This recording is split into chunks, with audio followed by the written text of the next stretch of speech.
আসসালামু আলাইকুম।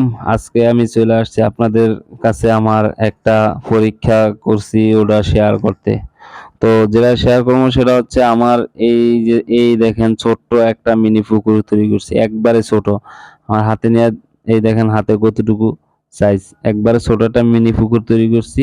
তো আমি এটা পরীক্ষামূলকভাবে দেখছি যে এই পুকুরে আসলে চিংড়ি বাচ্চা থাকে কিনা, শিমগুলা বাচ্চা থাকে কিনা বা শিম বংশ বৃদ্ধি করে কিনা।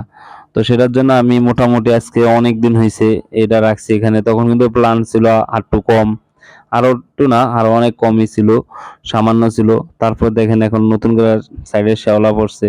তো আমি যেটা করছি সেটা হচ্ছে নিচে কিছু সিলেকশন বালি দিছি, কয়টা শামুক দিছি আর প্রায় ১৩ টার মতো শিম ছেড়ে দিছি। তো ছেড়ে দেওয়ার পরে আমি ১ম ভাবছিলাম যে হয়তো টিকবে না। কিন্তু আলহামদুলিল্লাহ আমার সকল শিমগুলা টিকে গেছে।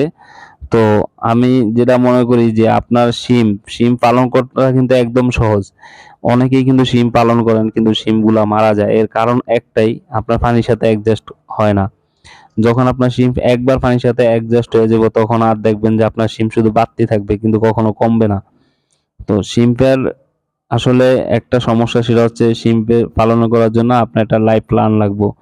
তো লাইফ প্ল্যান যদি একটা প্রাকৃতিক পরিবেশ দিতে পারেন তাহলে এরা বাঁচে। আর প্রাকৃতিক পরিবেশ না দিলে এদেরকে টিকিয়ে রাখা অনেক মুশকিল। যেমন অন্যান্য মাছ আপনি ধরেন একটা ফিল্টার দিলেন বা ই ই ই অক্সিজেন দিলেন বাচ্চা থাকে কিন্তু এরা আসলে ওভাবে বাঁচতে চায় না। আপনি এদের অক্সিজেনও ঠিকমতো দেওয়া লাগে না।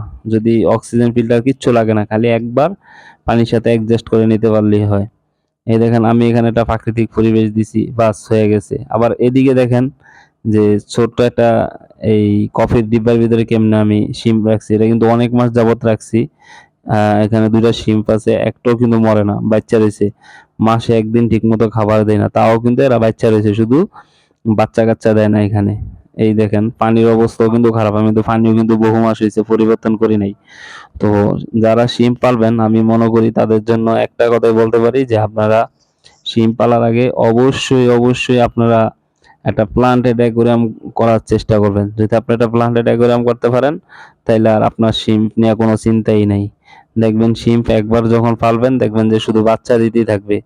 আমি একবার আনছি, আনার পরে এখন শুধু আমার বাচ্চাই দেয়, এগুলা কখনোই কমে না। আমি কমানোর চেষ্টা করলেও কমে না।